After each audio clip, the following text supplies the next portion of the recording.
And tonight's guest is the new solo laner for SoaR Gaming. Welcome to the show. FineOkay, how are you doing tonight? I'm doing great. How about you guys? We're doing very well. I know my two co-hosts are about balls deep into this whole Power Ranger thing on Twitch right now. White Ranger hype. That is it. It's happening. Look, Yeah, Frank, Freight- I'm just saying, I mean, this used to be a Green Ranger stream. It used to be. Now it's a White Ranger stream. God. All right, let's go. Ay, ay, ay, ay, ay. Oh my god. All right, so first off, congratulations, FineOkay, Thank you. the promotion here. I guess first question is, how does it feel to not only switch roles back to being a solo laner from a jungler, and then moving up into the SPL from the Challenger circuit and making that leap? It's actually awesome, and I couldn't ask for like a better team. Vedium, Jigs, Anister, and Hobie Fair are some of the best players to ever play in the SPL. Honestly, they're all mechanically really good at the game, and we just need to practice and get some synergy. And I think we could be a very good team in the SPL. And like you said, returning back to solo lane, it's always been my thing. I just played jungle and CC because there were no good junglers, and we needed a shot caller and stuff like that. You know, it just worked out for the team better. So I switched to jungle, but I've always been a solo laner. I've always liked it more, and I think I've always been better at it. So I'm glad to be back, and I'm ready to play at the professional level, hopefully. So yeah. Yeah, hopefully being the operative word here. Yeah, for sure. So I guess, bouncing off what you said with the whole synergy thing, I know when we talked to Vedium, he kind of said, morale wasn't the greatest. It was, they were kind of on a downward slope. And then after the whole Benji thing, I can't imagine that it got any better. What's kind of the mood in SoaR? Because I know you've had to do your scrims and stuff like that with tryouts. And like, are they still down? Are they kind of feeling better? Did you bring in an air of positivity that needed? Like, what's going on behind the scenes? I'd like to think that I did bring in some positivity, but I mean, the morale is still good because at the end of the day, we're all going to LAN, and we're just trying to get better right now. And they're all still really, like, every single person on that team is like a top player in their respective roles.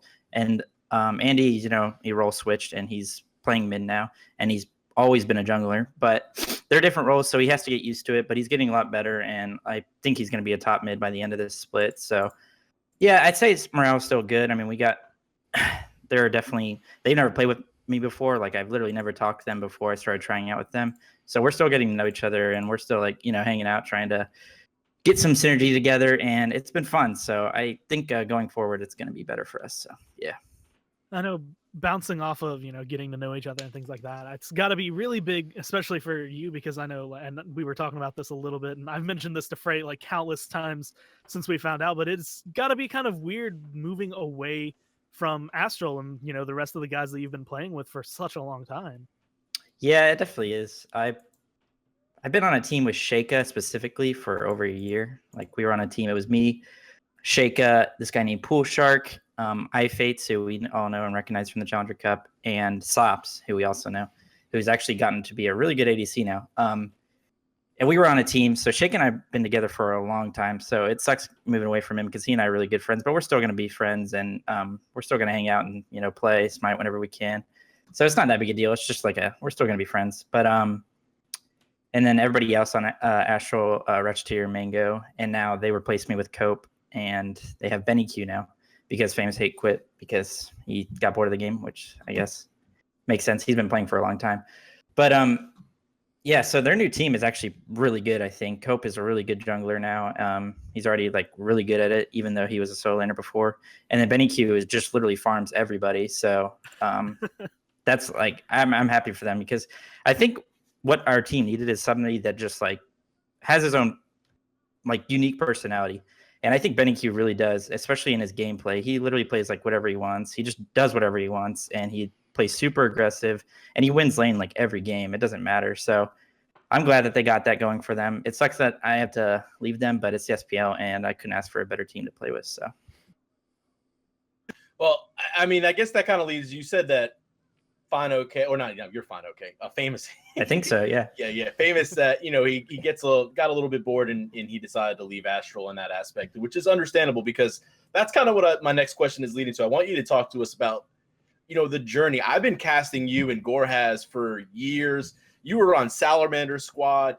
You had a team with Sheikah, as you mentioned, forever. You guys are still, I think, the only team to win like 3 in a row for Friday Night Smites. It's you guys had a heck of a team. You guys have been together forever, and your journey from going as a unknown amateur player to the Challenger Cup, now to the SPL. Just what has that journey just fully been like? Pretty cool. I mean, with the Challenger Cup and everything, it's hard to commit enough time to get to a professional level when, if you have other things going on, like I have school and work, but now I'm going to be able to actually commit a lot of time to this, which is good. But during that whole process, it's hard to commit that time, like I said. So it's hard to get to that next level, which of course is the SPL.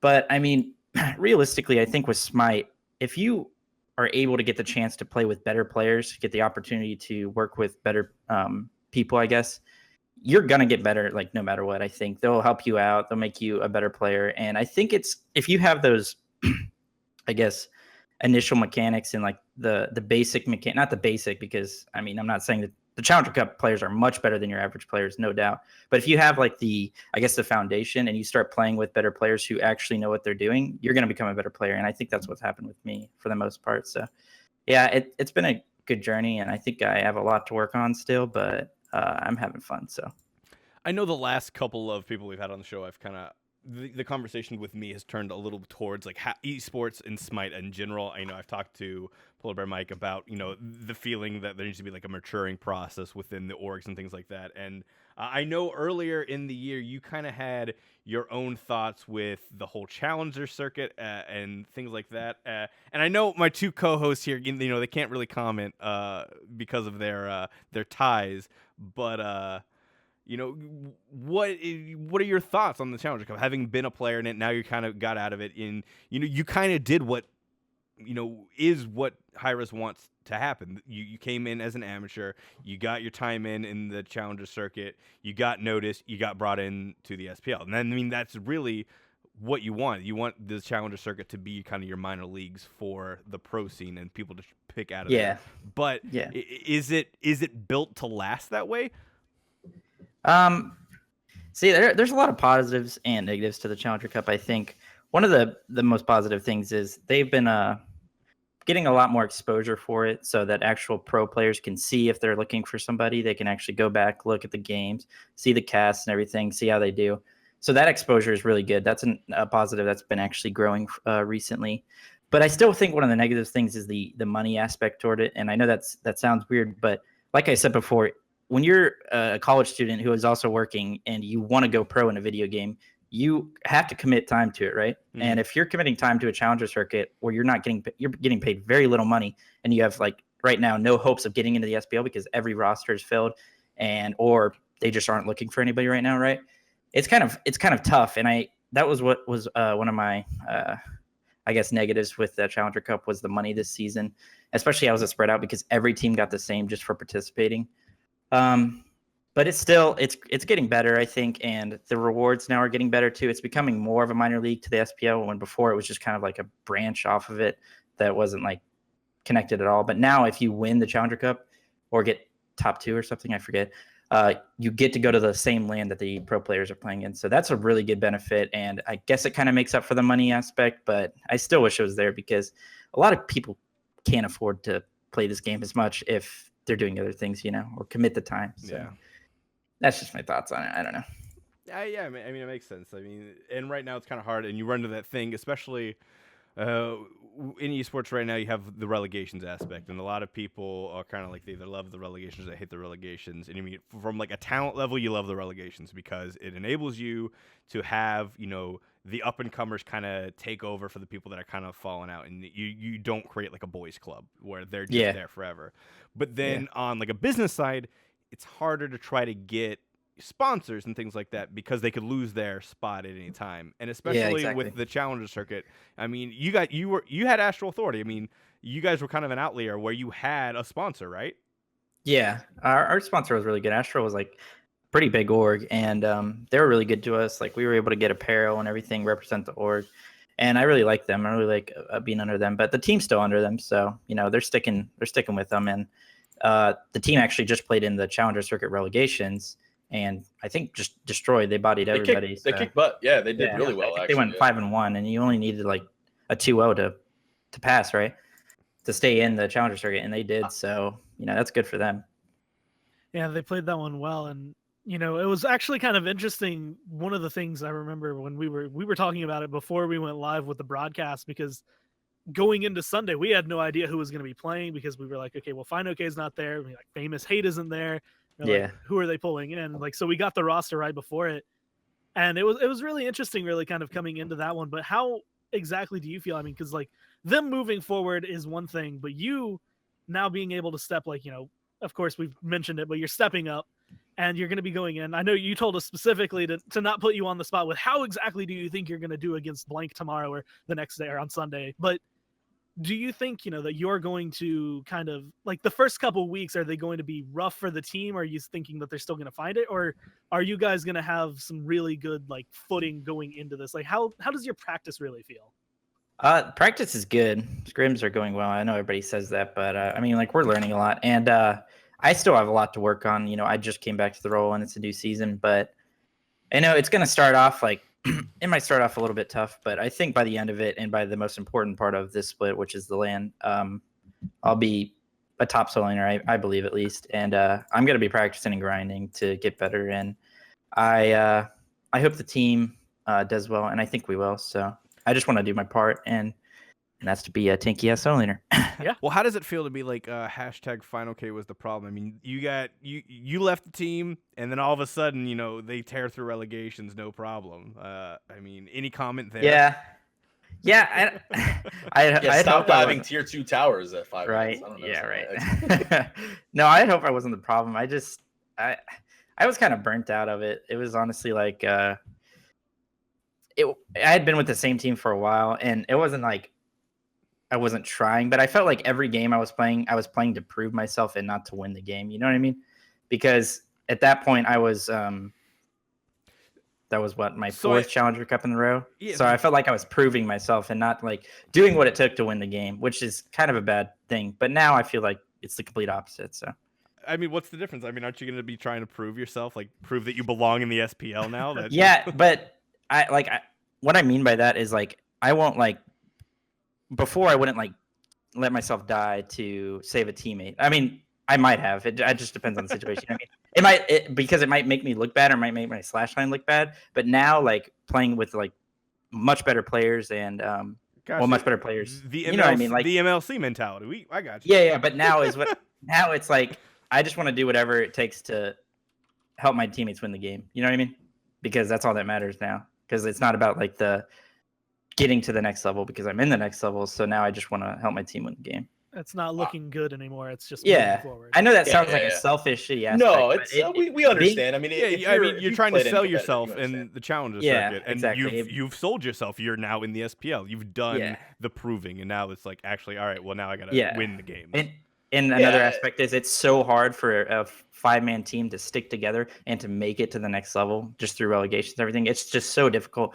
And it's only happened once, and it's with NRG, who is the back-to-back world champions in Smite. So like that shows you something that like it's pretty difficult for it to happen. So with that being said, it's kind of just like you're kind of just trying to prove yourself in the Challenger Cup so you can actually make it to the next level, so that you can commit the time to be the best player you could for your team. So well, speaking of next levels, we just happened to see, the Green Ranger is now the White Ranger. Oh, right? God. Who is your favorite Power Ranger and why? And if it's not Tommy, we're going to have issues. It's Tommy because that's the only name I can think of right now. Because you know what? That's all that matters. That's okay. That is all right. FineOkay is more of a Jason guy.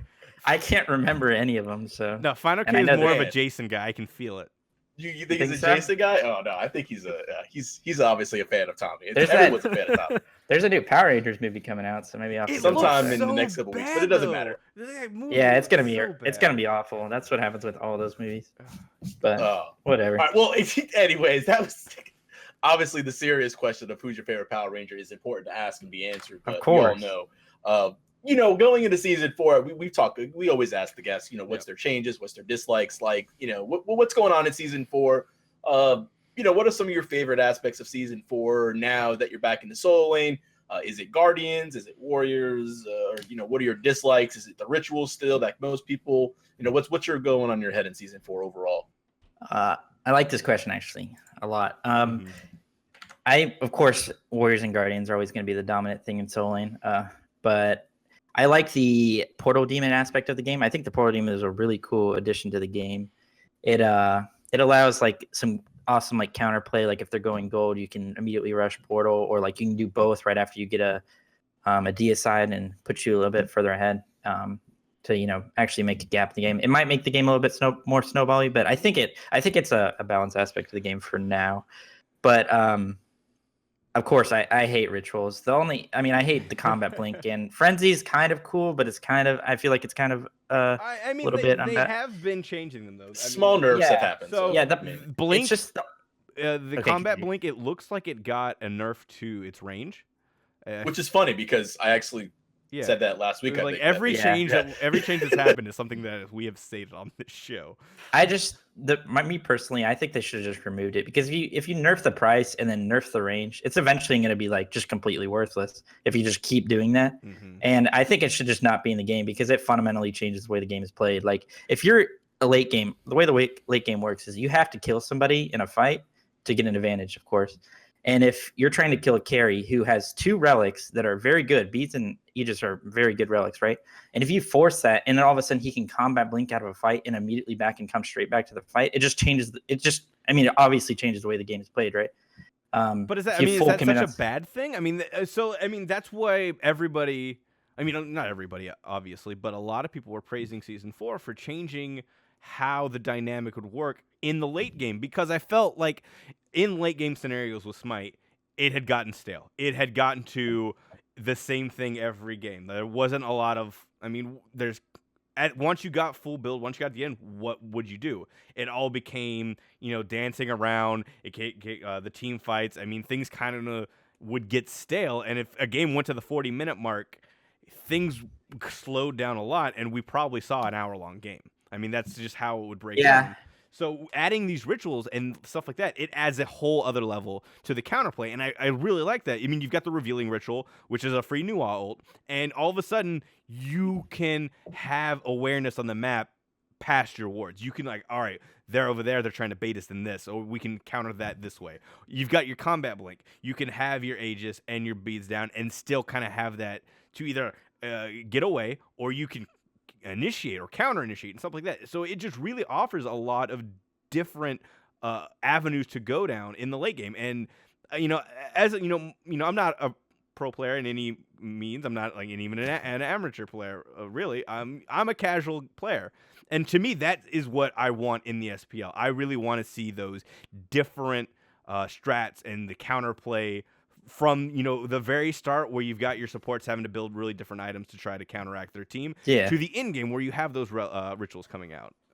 I would agree. But I'm specifically talking about the combat blink, and I think a good example of why it would be a bad thing is, do you guys remember a couple weeks ago? I think it was United versus Eager, when Panicat turned the corner with a Medusa ult and hit 3 people and won the game.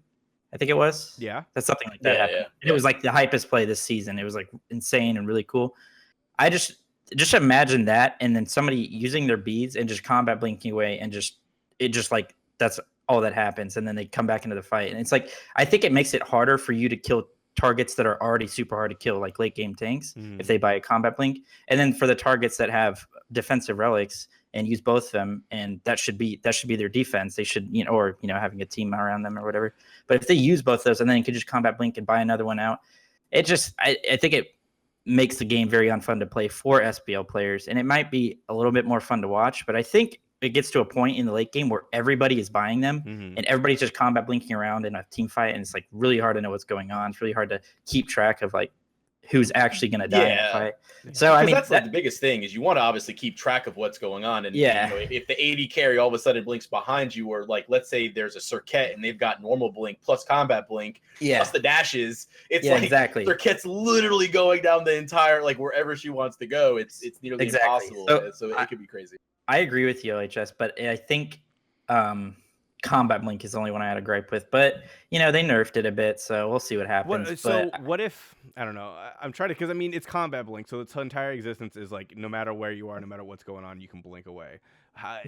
Barring removing it away completely, what kind of tweaks could we do to make I think a very balanced tweak would just to make it so you can't do it while you're crippled. It makes sense. It makes it so there's actually some counterplay. It makes it more like an ability then. Yeah. I Yeah. mean, that would make sense. I feel like a lot of people would be pissed off about that just because like it's combat, but like I should be able to blink away no matter what. And it's like, Yeah. all right, well that's you got to add a counterplay. Maybe include a new relic that disables all relics for like 3 seconds or so when it's popped. Something like that could potentially EMP. Yeah. LHS wants the EMP all relics. He's like, right? They're all gone. I mean, so my big thing is that would be a really cool mechanic. Wouldn't it? I feel like it was a cheap way to add a relic to the game. I think they could have thought more deep about the game and changed something else, something like that, like an EMP. I know that's kind of troll, but EMP, add that in. That's what we want. Yeah. We just want to so does this disable rituals or does it disable relics? So like I think beads? I know I'm all about counterplay across the board. I would love to have like Kuzembo is like he flew under the radar so much, and like we even talked shit about him when he first came out. But I said from the get-go, I love the idea behind him. I love the anti-burst. He is the anti-burst meta god. And that counterplay is amazing, and I want more of that in Smite. I want more just things to make it so like, oh, they got Thoth, whatever. I got Kuzembo. Whatever. Like I mean, you're not gonna ban a Kuzembo. Like who does that? There's so many other things, and just including that and more items like that. Having an EMP ritual that kind of disables rituals, or if you want to do it for relic, you probably couldn't do it for relics because that's just like that's too much. Those are like cornerstones. But with rituals, that's new enough to where you could do it. Yeah, I think so. But the only problem I have with Kuzembo is that his CC isn't the best for a Guardian, and even the new Hunter has better CC than him, which is kind of weird. It's like weird adding a god right after that has better CC than a class that's supposed to be based on CC. So I don't know. He's very interesting though. Kuzembo is fun to play, but I don't think he can be competitively viable. And Divios. I think they just need to make some That's what you changes. say until you go up against Eager go against Eager in the solo FineOkay and when's your Eager game coming up when Kuzembo's allowed? No, we already played them. Oh, you already played them? All right. So when land comes around and if Kuzembo's available, you go ahead and taste that. We'll see. By then, I bet you he'll be so OP because they've busted him so many times that he won't even be able to be picked because it'll be banned. Divios made him OP day one launch. Like he was considered unplayable by most, and again, it just I obviously bring it up working with Eager. I play with Divios a lot. Just in the dude did like 40,000 plus player damage. Yeah, if anybody's gonna do well with it, it's Divios. Yeah. I mean, like he is probably crunching numbers, practicing with him in jungle practice every day.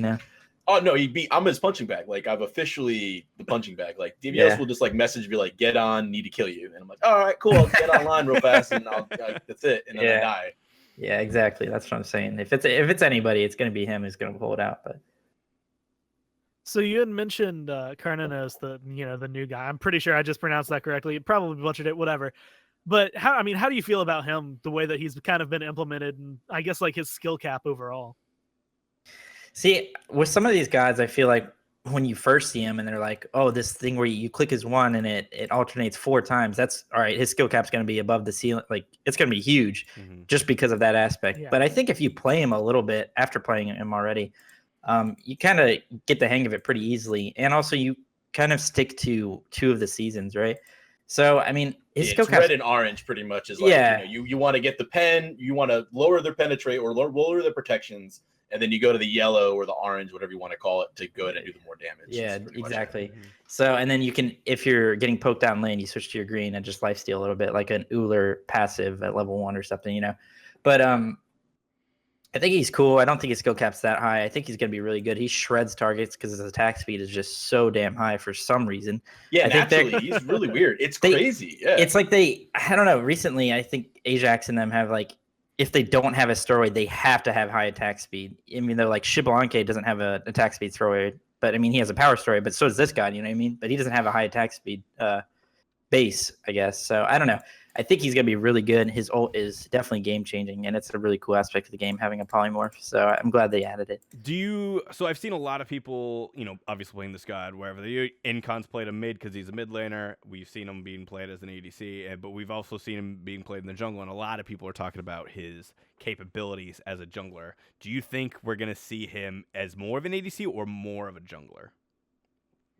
I think, I don't know, the meta's kind of weird right now, so you could probably play him in many places, but I think for the most part he'd be an ADC just because of his like shred potential and the need to farm to get the kin size and stuff like that.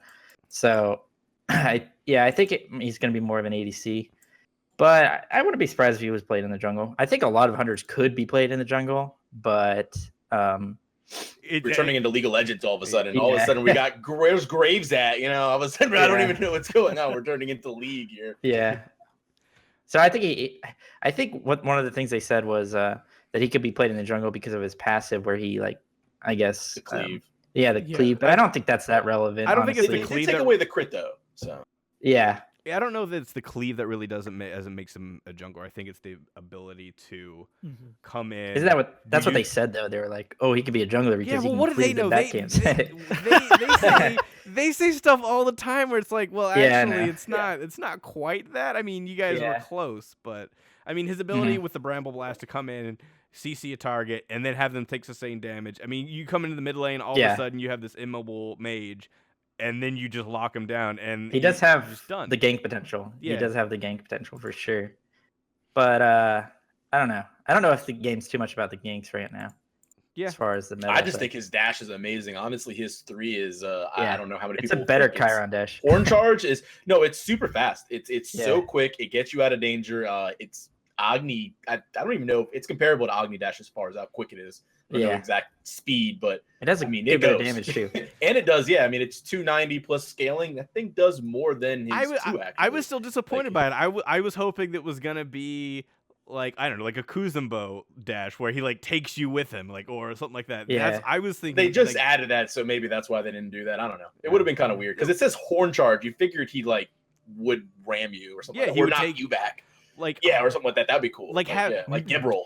Give it like an on her thing where he like if he gets you into a wall, you get like a stun. Oh my god, I think I just broke the god even more. Could you imagine that? Do not hire LHS as design Ajax. that would be cool, but it'd be so cool. I also on the down low, I really want to see a hunter with an execute. One day, I want a hunter with an execute. That'll season 5. It's a coming. We got season 5. That'll definitely be a thing with Ajax as a designer. Oh god! If I'm not mistaken, I think this god was a fish god, and fish gods always have the same problem, where at the release they're a little bit stupid. You had Raijin, you had Susanoo, you had who was the last one? There was another one in there. I'm gonna look at the gods right now. Let me see. Yeah, I'd have to think exactly. Was it Erlang? Yeah, it was Erlang. That was like those were the last 3 fish gods. Like, well, okay, fish, calm down a little bit. Fish is all about like just numbers and being ridiculous. Right, they had to nerf Erlang a bunch too. That was like bunch. Oh my god. Yeah. Imagine I can see them removing like the root or I don't know. They might do something with this. No, they're gonna add a cripple to it. That's what's gonna happen. They're gonna add a cripple. They're gonna add a cripple. Reverse to Erlang. Yeah, they're gonna add the cripple to the Bramble Blast, and then they're gonna add the stun effect, and they're gonna care like when you do the horn charge. Like that's what's gonna happen. Calling it now. Okay, so we're getting to about time for the interview. So the last couple questions. Coming into the SPL, as I mean, I guess we're gonna call you a rookie at this point. I mean, this is your first time entering the SPL. Yeah, definitely. Who are you looking forward to playing the most? What solo lane are you looking forward to squaring off against? You mean specific matchup, not like the teams? No, okay. just like solo laner, like man v man. Wow. I haven't really put too much thought into that, but I mean, I'm pretty sure every solo laner in the SPL is very good. And way to cover your bases. Okay. Yourself. No, I don't mean to be like really general, but I mean like I think every solo laner in the SPL is not like equally as good as each other, but they're like they're very close, I think.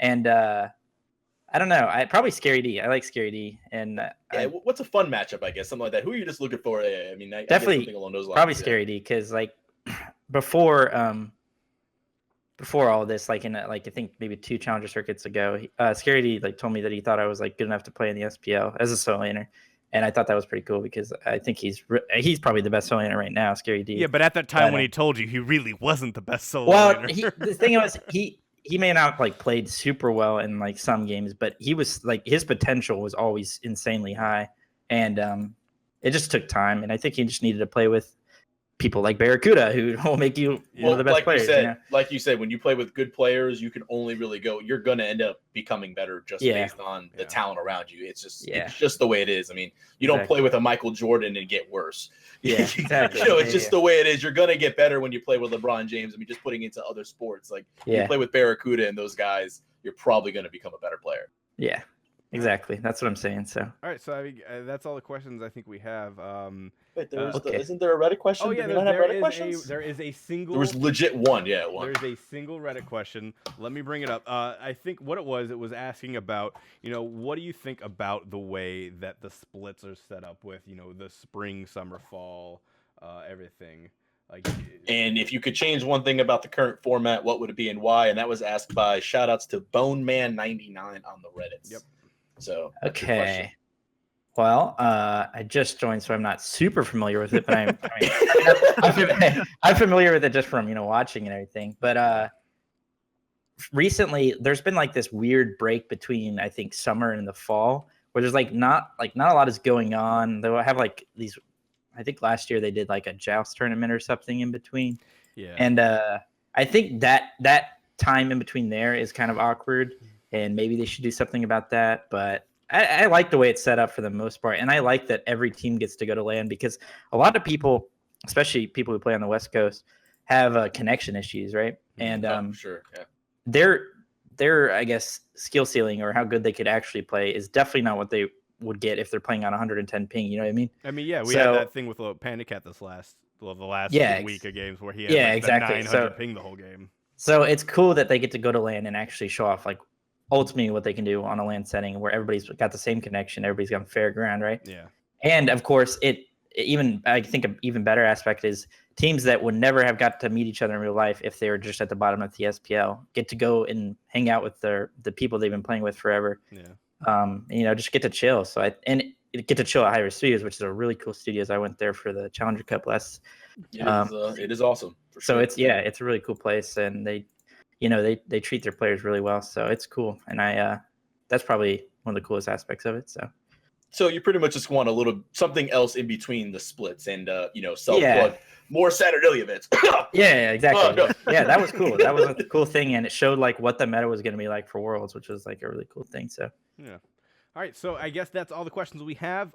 So for the last little bit, the floor is yours. Any kind of shout-outs you want to make, anything that you want to say. We're giving you a soapbox to stand on. What do you got for us? Okay, shouts to Power Rangers. My man. Shouts to Freight subscribing to get the Power Rangers emotes. And, dude, wait till this wait, I'm gonna spam the crap out of these in chat. Spamming them all day. Yeah. Shout outs to SoaR, of course, for giving me the opportunity, and everybody on the team. They're all awesome and cool people to play with and hang out with. Shout outs to Astral, and I think they're going to do really well with this Challenger Cup or whatever. Shout outs to AT&T for being the worst internet provider ever. And that's pretty much it. Shout outs to the one guy who asked, am I good enough on Twitter when the announcement came out. So did somebody trash talk you already? That's awesome. I think he just does. I think he just doesn't know. He probably just doesn't. Yeah, he probably just doesn't know who I am. Well, FineOkay. Never heard of that. Send him to this interview, and when it comes out, we'll be good. Yeah. Yeah. All right. That's it, though. All right, so thank you for being on the show, FineOkay. It was a pleasure having Thank you. Depending on how you do this week, we might bring you back on to kind of berate you a little bit. Okay. So sounds good. Either get good or get ready. I'm always down for some critique. All right, so again, this is FineOkay, the new solo laner for SoaR Gaming. Go give him lots of love on Twitter, and be sure to catch his matches this week. Catch all the matches, really, but really just give this guy some support, some new SPL love. All right, Yes, thanks for being on the please. show. Good luck this week. Thank you. All right, bye.